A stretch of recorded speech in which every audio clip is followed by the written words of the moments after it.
I was just having everyone either set up their account on DroneDeploy or sign into it if they've already set it up. And so we could get them doing that first. Perfect.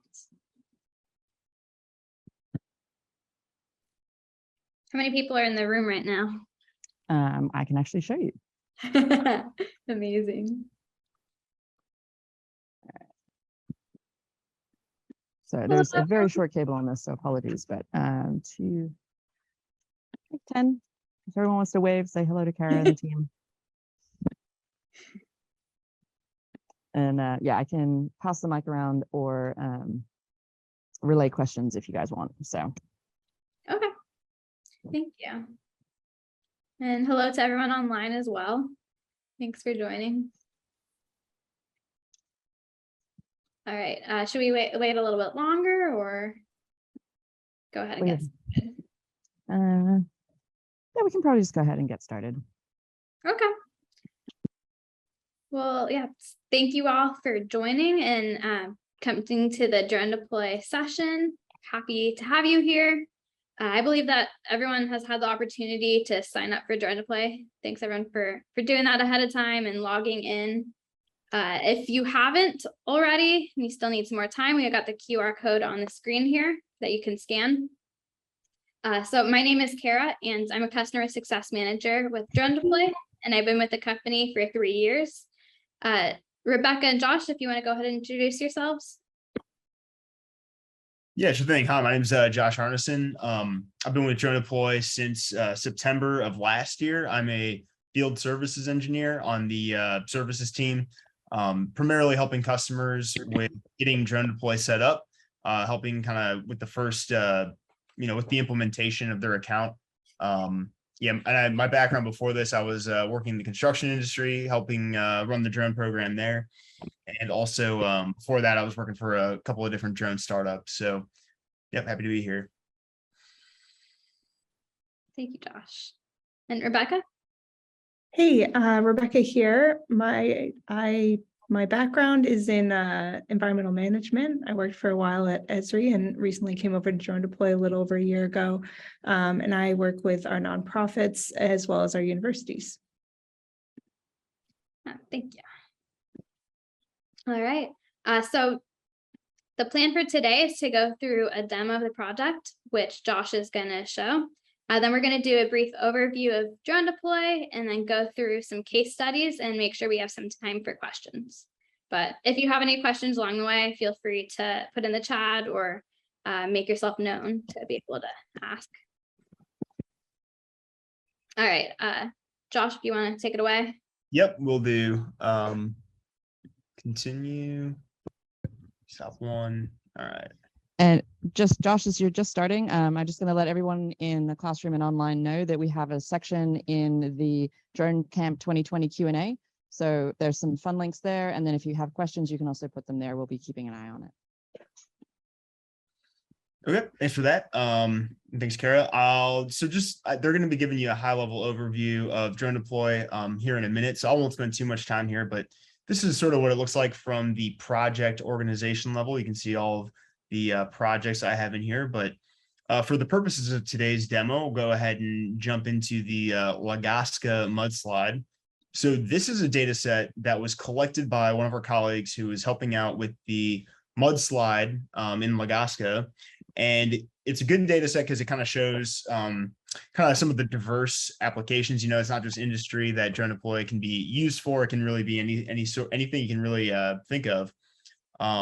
But before I dive too much into the data set itself, I want to start up here on the 4 tabs that we have. So these are kind of sequential. You can kind of think about the first step would be fly. So this is, really what captures all of the data for DroneDeploy. So this is set of instructions that get sent to the drone to capture photos in this lawnmower type grid pattern. We've got a few other flight modes. You can fly. Yeah, so that's what you were just looking at is our standard map. If you had like a vertical facade or maybe a wall or a cliff or a rock face you wanted to capture vertically, you could do that with the facade. And then also if you had like a linear or a corridor type infrastructure, could be a roadway, could be a pipeline, you would use the corridor flight map. So it's very similar to the standard, except instead of like a polygon, it's more linear. And then under the media type, we have panoramas, videos, and photo reports. And I'll show you what that looks like here in a moment. Under the upload tab, this is where everything goes. So you create a new upload, and then you want to make sure you're putting it in the right type of bucket, depending on what kind of data you have. So if it's a map and model and you want it to get stitched and a model to be generated, you want to make sure you put it in the map and model bucket. Same goes for if you're doing a vertical model, photo reports, videos, and panoramas, all the same. And then also down here, 360 walkthrough. This is not from a drone. This is from like a Insta360 camera. And this is actually like something that you can just, put on top of a helmet or hold in your hand and walk around. And that'll give sort of like, you can think of like a Google Street View of the area that you're capturing. And I'll give you a view of what that looks like here in a moment. But so that was our upload tab. We started off with the fly tab, and now we're coming over to the explore tab.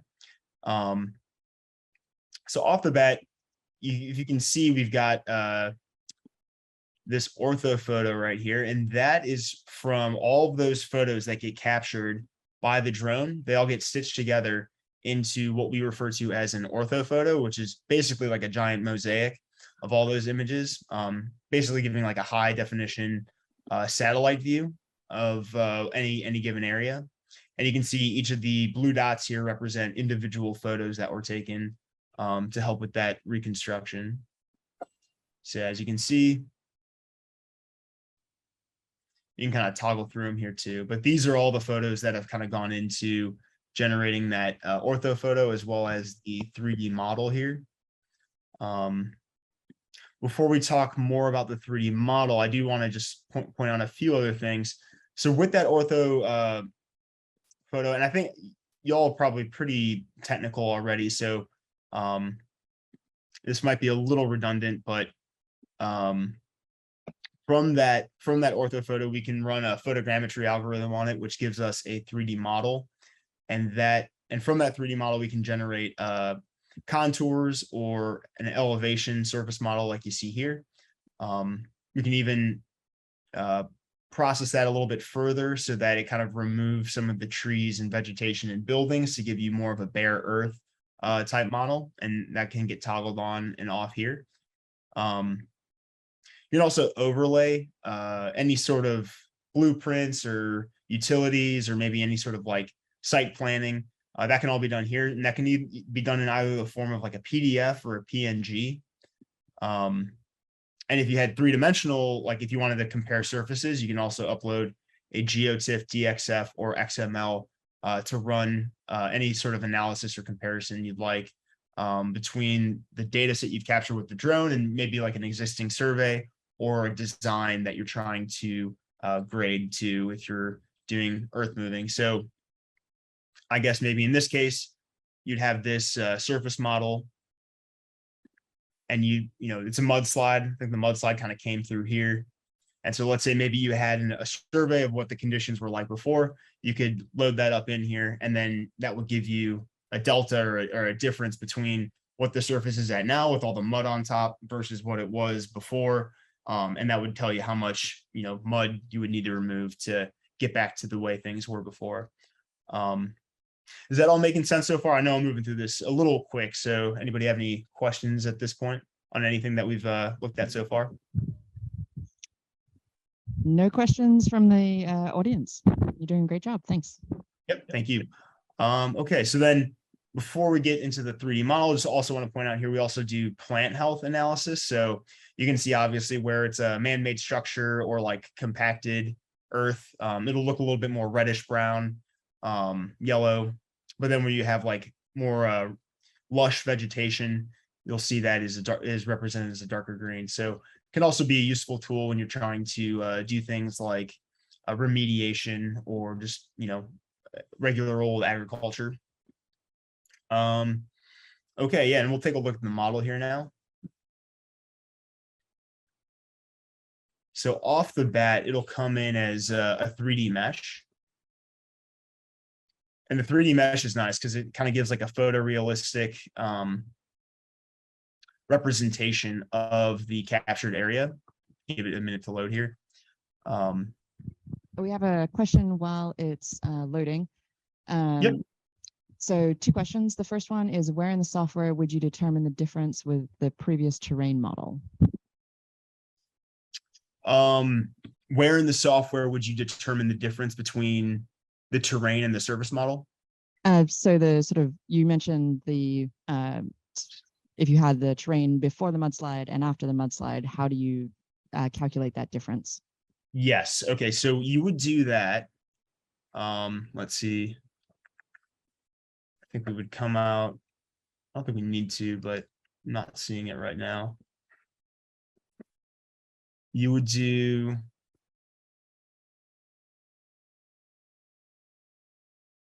Okay. Great question. Yeah. So let's say, for example, you wanted just this area. What you can do is on this right-hand side where it says volume, you click volume and then just draw polygon around the area you want to measure. And because I think this data set is standalone, we don't have anything to compare it to. But if you did, here, I wonder if I could show a better example of this. Yeah, I don't see it showing up here because we don't have 2 surfaces to compare it to.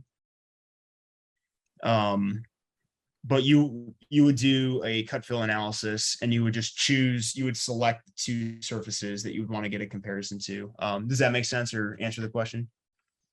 I think so. I mean, personally, my follow-up question to that would be, the software you couldn't use the existing sort of like satellite imagery or elevation model that's like freely available to do that?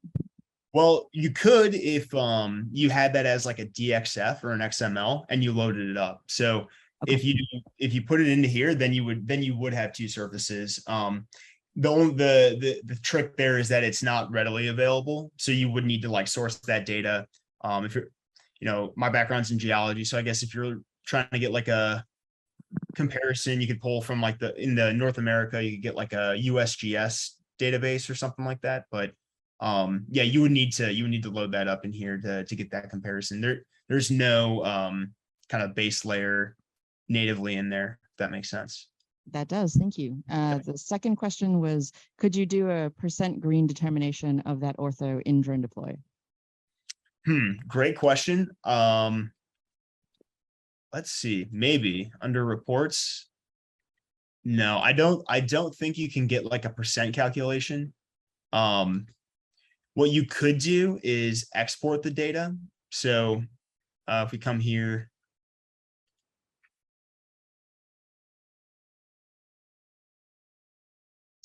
where is the export? Down at the very bottom on the left. Oh, thank you. Yep, you could come here, get plant health. So you can export that as a GeoTIFF, JPEG, PDF, or shapefile. And then you could probably run that in some sort of like GIS software.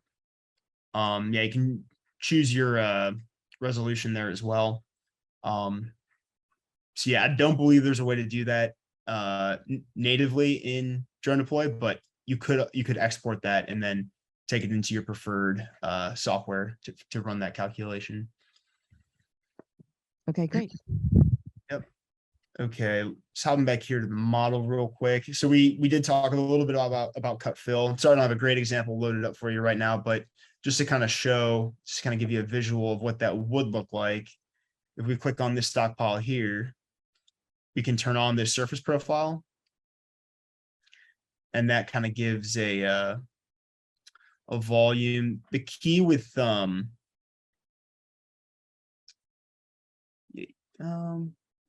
I think that's surface area. Yep.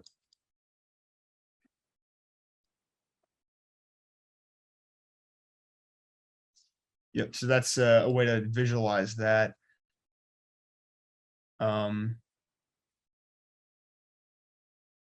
You can also take a look at this as a point cloud. So the mesh is kind of a good photorealistic way, but a point cloud kind of shows you all the points that have been generated through the photogrammetry algorithm. There was an additional question about ground control points. Yes. We've been talking about them here, especially for drones that don't have RTK. How do we add the GCPs in the processing? Yes, great question. You would do that here under upload. I wonder, yeah, so if you were to do maps and models, yeah, you would have to put photos in here and then it would be an option and it would say add ground control points. But I don't have the source data for this set, so I can't show you that, but this is where you would come to do that. I think, let's say for this existing data set,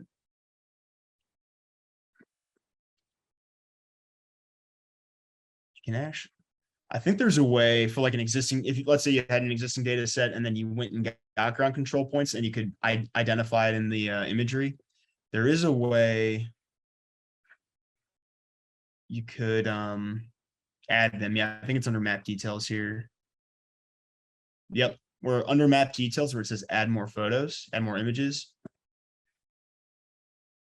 Yeah, again, it's the same issue where you can't just, you'd have to add like an actual photo and then you'd have the option to upload ground control points. Actually, no, hold on. Continue to processing. There you go.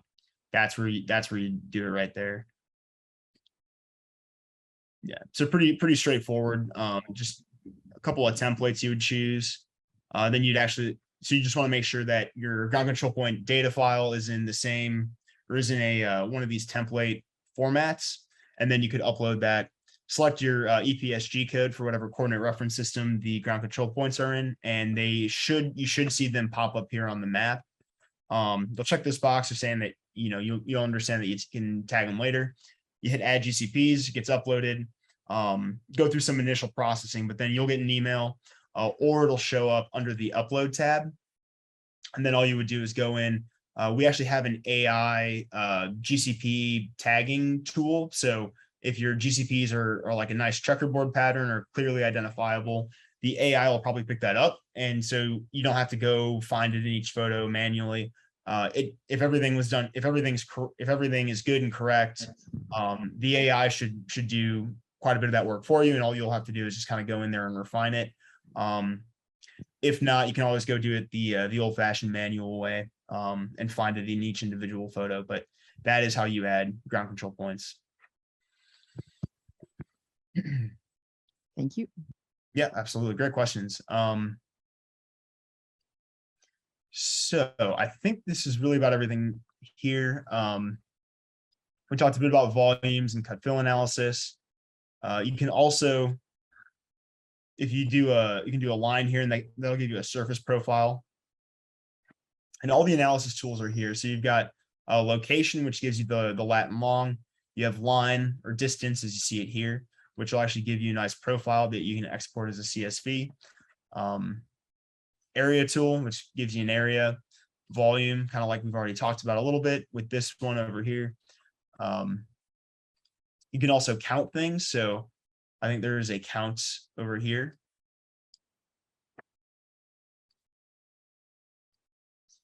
So it looks like they have, they're counting the damaged buildings here. So there's a quantity of 12 as has been marked.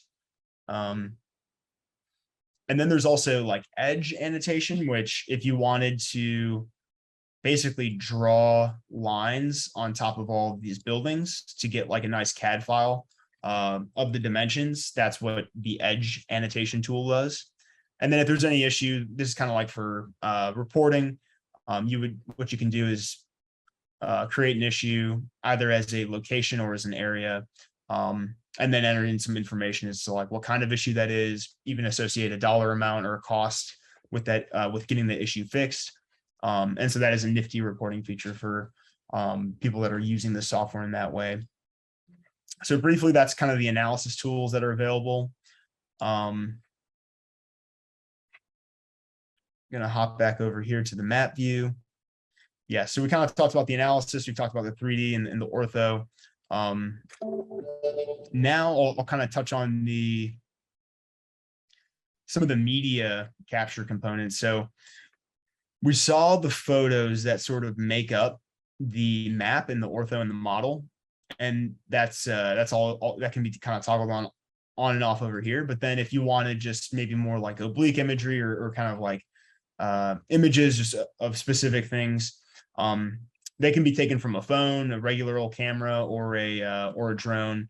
You would just want to upload them differently, and upload them as a photo report, and then the GPS data will be read off of the image, and then it'll be overlaid onto the map like so. Yeah, so you can see these are all probably from someone's cell phone camera.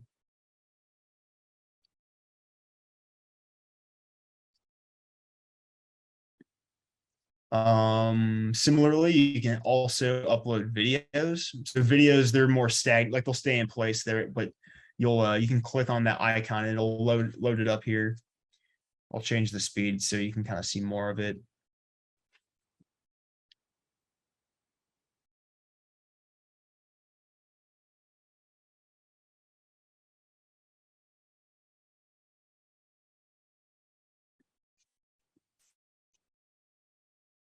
See, I kind of see some of the work that's going on down there, how they're clearing it out.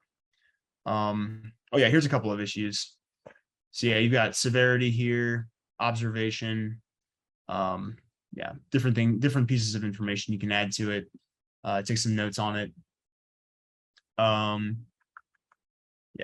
panos, similar to photos and videos, except a little bit more immersive.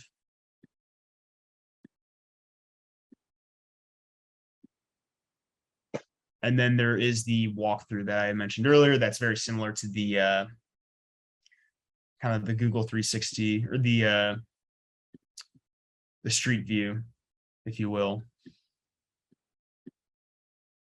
Yeah, you kind of walk out to the edge here, and then like walk back.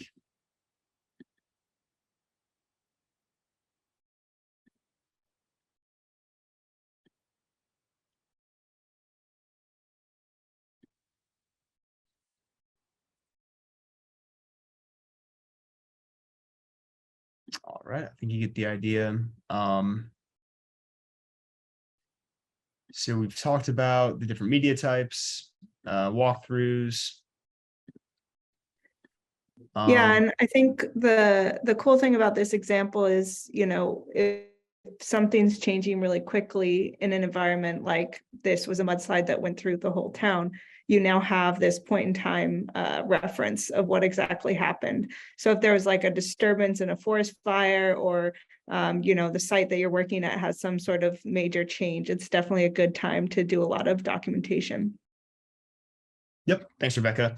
And if you wanted to export it, if you can do a lot of cool analysis on here, but if you wanted to export any of this, you can do that here through export, or if you want to share it, you can actually link it out by generating a link, or you can invite people to come onto the platform and view it that way. So yeah, that kind of covers the first three tabs.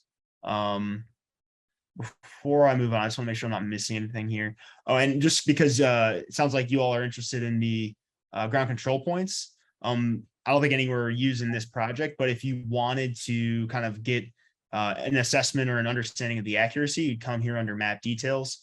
You get a resolution as well as kind of like an accuracy readout. But then you can actually, under the accuracy, you can go click a processing report. And then this is where, I mean, you won't see it here because there aren't any control points, but in this report, it'll kind of give an assessment of how the control points were used. And yeah, you can kind of get an understanding of the quantitative accuracy. Okay, so that sort of covers the first three tabs here, and kind of gives you a high level of what you can do with the platform. The fourth tab, report. So any annotations, photo reports, they'll all automatically be updated and generated into a report that you can more easily disseminate with you know, classmates or field teams or whoever you might want to share this with in a more easily consumable format, because these are all like PDF reports basically. So these are all the annotations we were looking at, and then they've all sort of been compiled into this report. The same goes for photos and issues and stockpiles. You can also get a progress report here.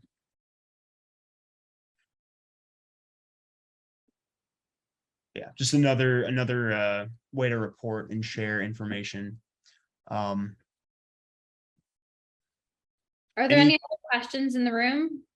I know we've gotten a few online. No questions in the room as yet. Looks like we have a long question in the chat. Might you please maybe describe a typical workflow using DroneDeploy?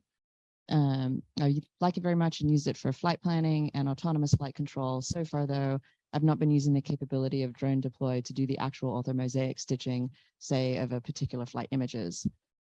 Say you fly the mission, you save the images on your memory card rather than download in the field, which seems to take a lot of time. How do you then upload the images back to DroneDeploy for the orthomosaic stitching? What are the steps involved? Thank you. Yeah, good question. Yeah, so typically, the standard workflow I see is people will fly, get all the photos on their SD card, and then go to whether it's their home or their office where they have a high-speed internet connection and upload that way. I do know that we do have some features coming out where you can actually upload, like it'll on your mobile, it'll upload the images, it'll save the images onto your mobile device, so whether that's an iOS, like a iPad or an iPhone, and then using that device's internet connection, whether it's like cellular or whatever, it'll actually start uploading. So like, let's say while you're driving home or driving from the field site back to your office, it'll actually start uploading that automatically. That's a feature that's coming out soon to kind of help with some of that. But the standard workflow is typically taking that SD card out of the drone, putting it into your computer, and then uploading it that way. Does that answer the question? I think perhaps just showing the sequence on this interface. So going to the upload tab and then the steps there. Yeah, so new upload. So it depends on what you want. So this is kind of like I think maybe the person asking the question was getting at is this can be kind of a tedious process, right? Like, let's say you get everything, you get a little bit of everything while you're out there. Then you got to go onto your desktop or computer and kind of pull the SD card out, kind of organize everything. And then you want to make sure you upload into what we refer to as buckets. So if you want a ortho photo, like map and model, make sure you put those images there. Same for vertical. If you want like a photo report with maybe images that were captured on your cell phone, you want to make sure you put those there. Same goes for video and panorama. But yeah, you would just come in here, click that, and then select the photos, and then it opens up to your folder organization. Does that make sense? Yeah, that makes sense to me. I would just say as a DroneDeploy user, it's ridiculously easy. Yes, it is easy relative to like other workflows out there, in my opinion, with like different softwares and things. It can be a bit time consuming, but it's pretty straightforward, I would say. And since DroneDeploy is completely cloud-based, you don't need to have it taking over your computer. You can just upload it and it goes on its own. Yes, that's a very good point, Kara. The processing all happens in the cloud, so it doesn't tie up your machine. Cool. Well, thank you everyone for listening, and I'll hand it back over to Kara and Rebecca. Thanks so much, Josh. Really appreciate it. Good. Thank you, Josh. And I'll go ahead and share my screen now. And then, yeah, if anyone continues having questions, we'll do our best to handle them. And if anything, we can get back to you afterwards.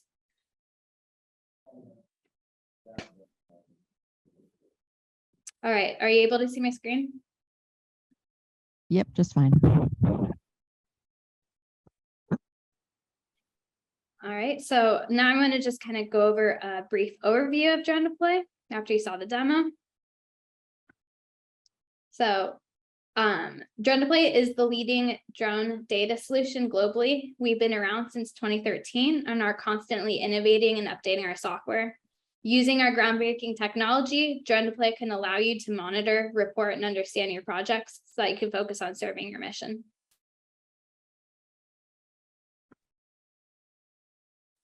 As you saw in the mudslide example that Josh demoed, DroneDeploy allows our customers to capture their site using drones, phones, 360 cameras, and ground robotics, and turn that data into meaningful information.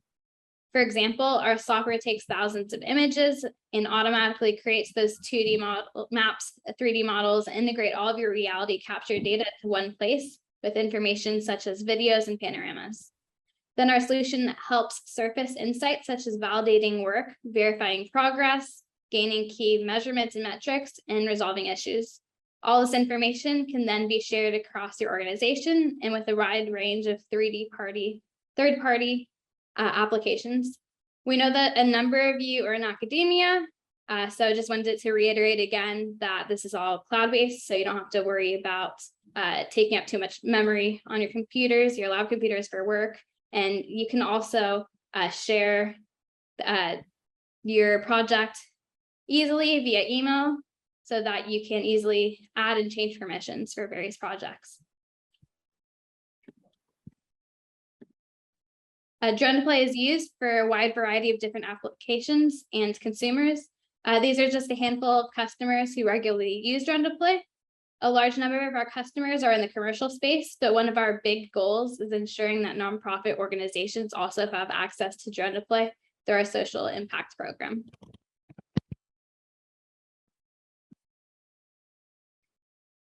So we want to make sure that DroneDeploy is accessible to all. So we've created a whole program specifically for social impact. Some of our customers include nonprofit organizations, crisis responses, and universities, both in the classroom to prepare students for the outside world and for various research projects.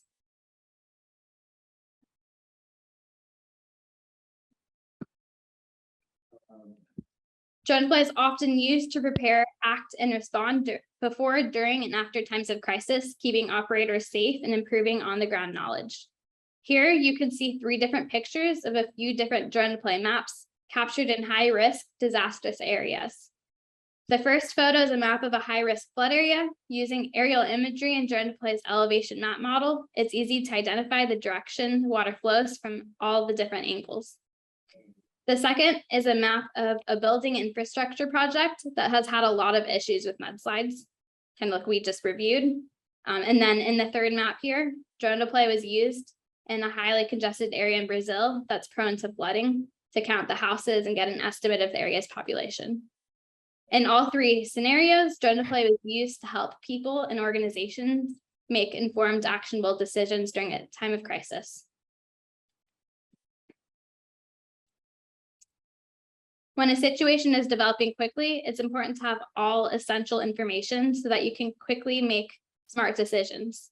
DroneDeploy is used to get aerial views of projects in order to best assess damage in hazardous situations and manage the amount of debris that needs to be moved.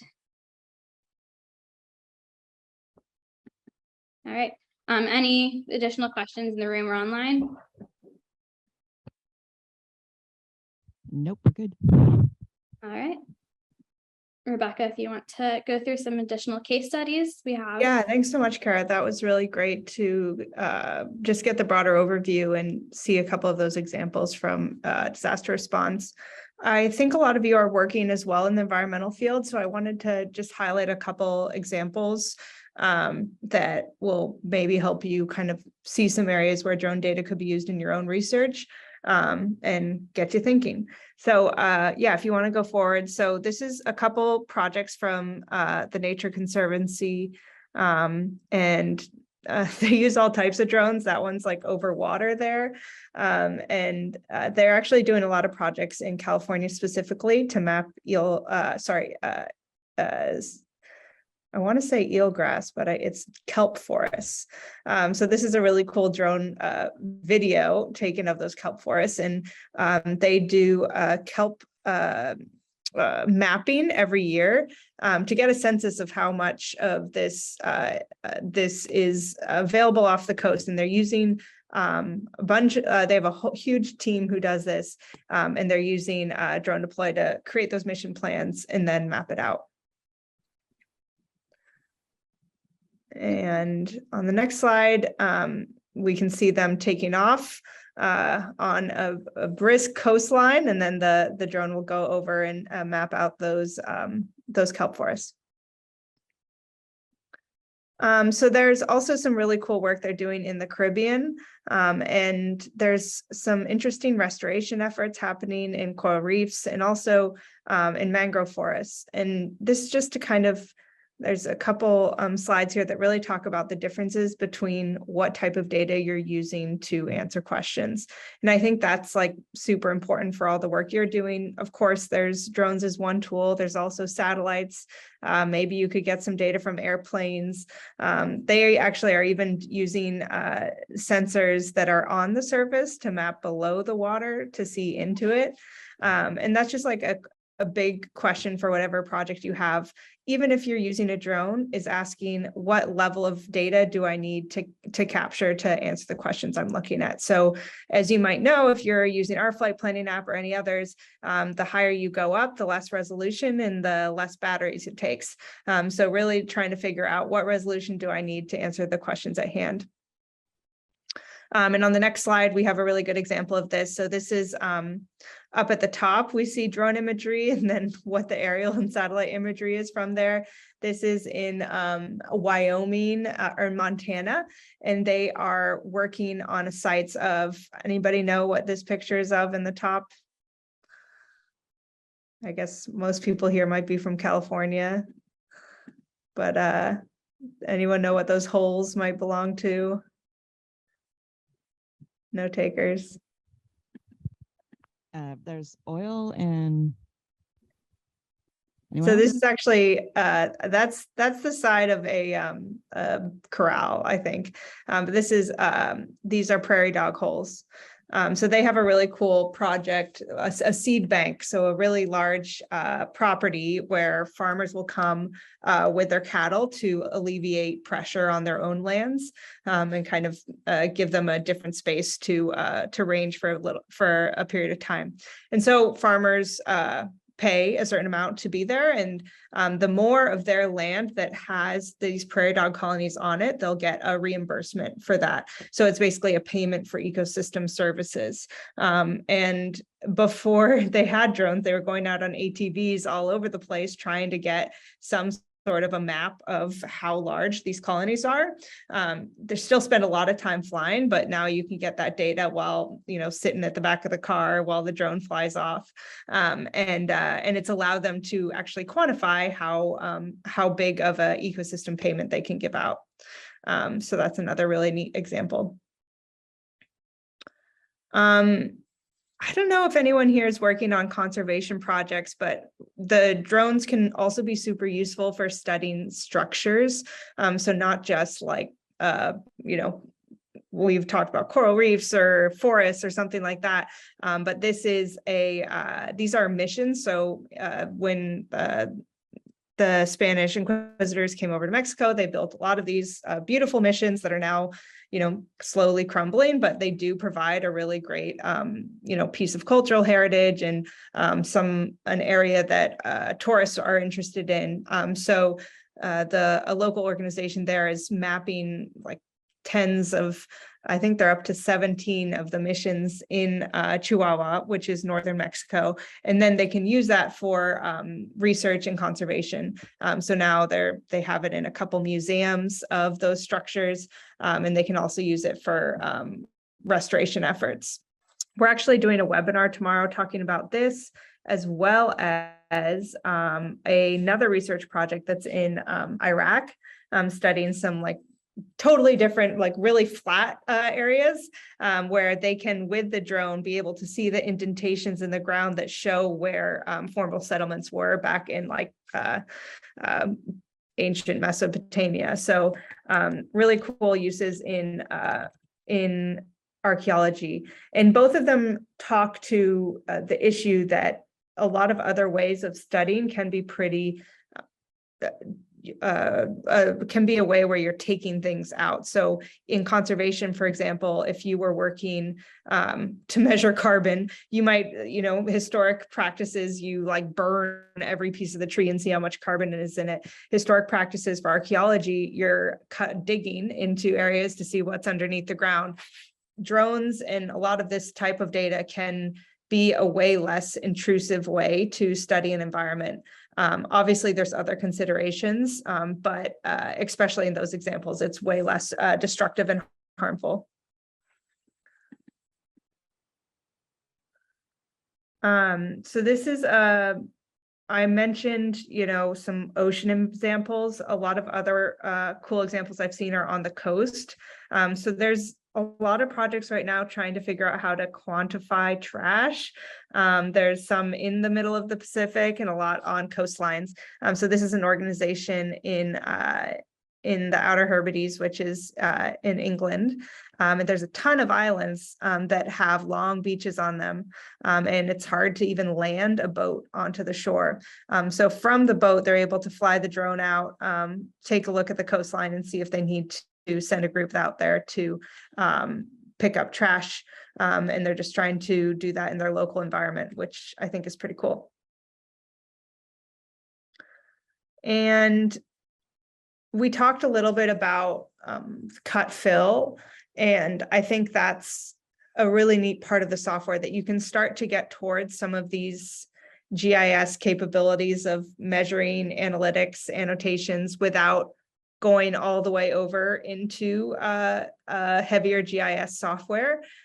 So an example here in the bottom left, you can see a picture of some researchers, and they're picking up this one isn't, this one is eelgrass. I'm sargassum seaweed, that's what it is. And so in the Caribbean, they've had these huge influxes of it. You can see it in the beach up at the top, and they're trying to quantify that. So what they're using is, you take a drone image of the beach one day, and then on the next day, and you can compare the differences using that cut fill tool to see how much more seaweed has come out on that beach. So they're actually getting towards that, deeper measurement tools than if they were, just looking at satellite imagery or something like that. And so I think that's one of the cool things about all the work you're doing. I'm sure you'll find a bunch of different ways to use these tools that we haven't even seen yet, and definitely would love to hear the stories from that. Carrie, you already mentioned a bit about this one, so I'll skip that one. Okay, so lastly, we do have education bundles of licenses for universities. So those are available. And then the other thing we have is this academy. So it's some online self-serve classes that'll get you familiar with how to use the tools. And it can be a great place to start if you're just like, how do I do this? How do I do the analytical tools? Where do I start? So would definitely recommend checking that out. The flight planning tools are all super free, so that's a great place to start too.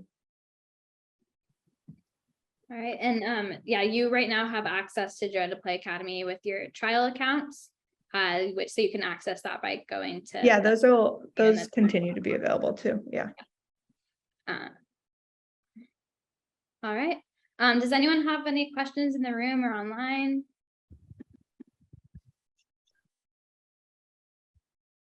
Yep, a couple questions. Hang on, I'm just going to walk around the room.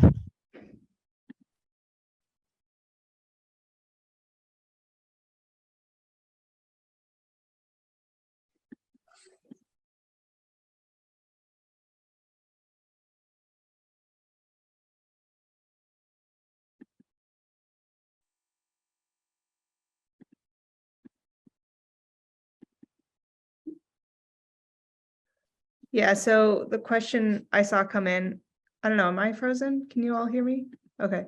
Was, does the flight app does, if you're looking at structures, there's a mode, here, I should be able to, let me share my screen real quick. There's a maps and models mode when you're flying. And so you'll just want to use that for the flight planning exercise. So let me see. And that'll basically just capture more of the oblique photos around the side of the building, and then you'll be able to see that in 3D better than if you're doing just like a large field or something. You probably don't want to do all that overlap.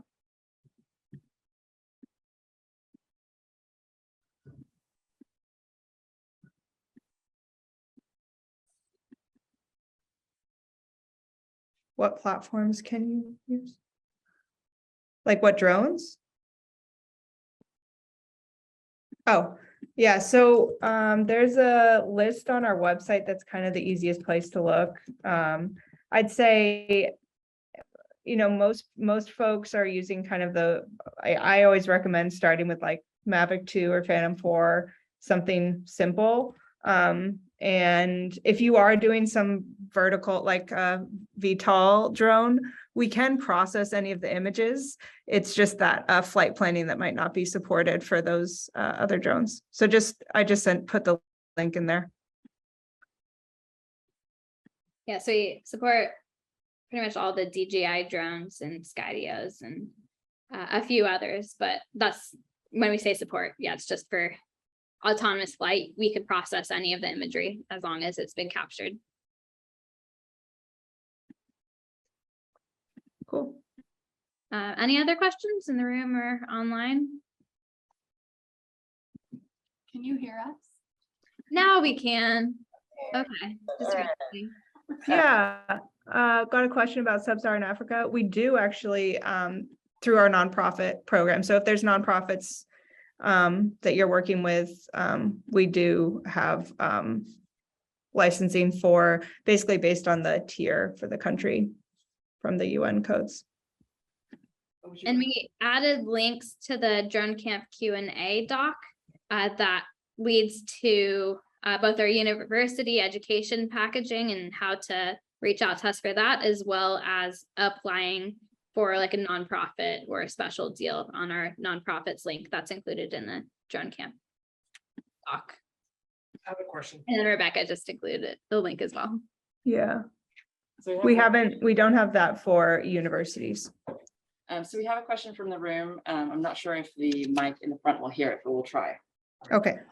It's also regards to flight planning. I'm planning to distance drone spraying in the ag. So can we select certain parameters like buffers, like this would be rivers, wreck ditches? Can we select on the map like a buffer, like a 20-foot on the map and just spray that area? So we don't do like spraying operations. Most of the flight planning, like the drone deploy, is used for capturing like photos, videos, or other forms of media, not for spraying operations. Thank you. Mm-hmm. And when you do use DroneDeploy for flight, you can manipulate a lot of the settings for the autonomous flight. You can manipulate the height. You can set how much overlap you want to have. You typically want to have about 80% overlap for the best processing. So there's a lot of recommendations directly in the app to help you get started. But if you ever want to make any changes, you can. And then another thing I want to point out is that as you mess around with your DroneDeploy trial, our support documents are very, very thorough, and you could probably find any of your questions that end up popping up as you play around over the next 2 weeks. Right. So that's included also in the Q&A DroneCamp doc. But you can always come to us as well, just that might be the fastest. Any other questions? All right, it looks like we're good in here. I have a question. Oh, wait, hang on, sorry. Yeah. Is it possible to use DroneDeploy with Phantom 4 RTK and integrated monitors? So the question is it possible to use DroneDeploy with the Phantom 4 RTK? With the integrated screen. With the integrated screen. Yeah, not with the integrated screen. That's a big issue that a lot of folks have, is those smart controllers aren't super smart with all the softwares out there. So yeah, that one we don't work with the smart controllers at this point. Yeah, so right now DJI hasn't released like an SDK for any of those smart controllers for any software to kind of work directly with it for autonomous flight. But you can always take those photos and then process it after the fact into DroneDeploy. Current limitations on the light version. So I can share a link of the different plans, but the overarching difference would be on the number of photos, how you want to be sharing information. You wouldn't be able to have people added to your project with a light version. But you can process imagery. So you have only one admin, which is yourself, 1,000 images to upload, and you can use our email support. If you go up different tiers, you can upload more data. You can use ground control points. Ground control points aren't included in the light version as of now. So if you just need like relative accuracy, that could be fine for you, but it is missing a few different things. You also do not have the volume measurements on the light version. That's included on the individual and above. But there's a whole lot of differences between the two. Light is basically to kind of just help you get started and be able to process some data. But each tier has additional functionality. Yeah, and Jeff, I think you do some more agriculture work, so happy to talk to you more about some other options. I'll send you my contact info. I have another question. Can you download it to a mobile computer? No, the app can be on like your phone or like and you can access all your maps and everything from the phone too. But yeah, it's fully cloud. There's no desktop option. Thank you. Yeah, so it's a really simple to use tool. I think like what I see, if you're doing a lot of mapping and you're not doing like some sort of crazy like 15 band imagery study, and you want to just have a tool that's really simple and easy to use for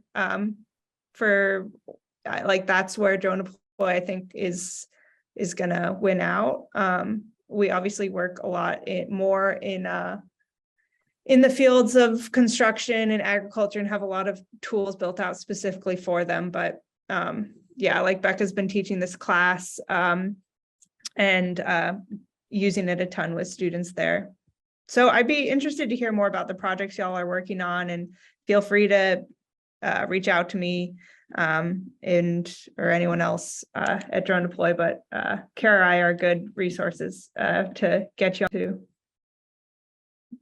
Yeah, I can just put my email in there, maybe in that like document, so people can find it later. That's what I was gonna say. Yeah, that'd be great. Thank you. Okay. Yeah, and so if you, I feel like some people here are also in the nonprofit space or doing research projects. We can connect directly with the two of us to figure out like different types of pricing, because we don't want you to not be able to use DroneDeploy, especially for in the nonprofit space and education. Cool. Great. Any more questions? Okay, looks like we're good in the room. All right. Well, enjoy the rest of your event, camp, fun camp time. And thanks for listening. Hopefully it was interesting. That link to the project is in there, so you can go check it out and look at the 3D model and look at the map as yourself. Yeah. All right. Thank you, Thanks very everyone. much. Thank you, everyone. Thank you, everyone. Thank you. Bye.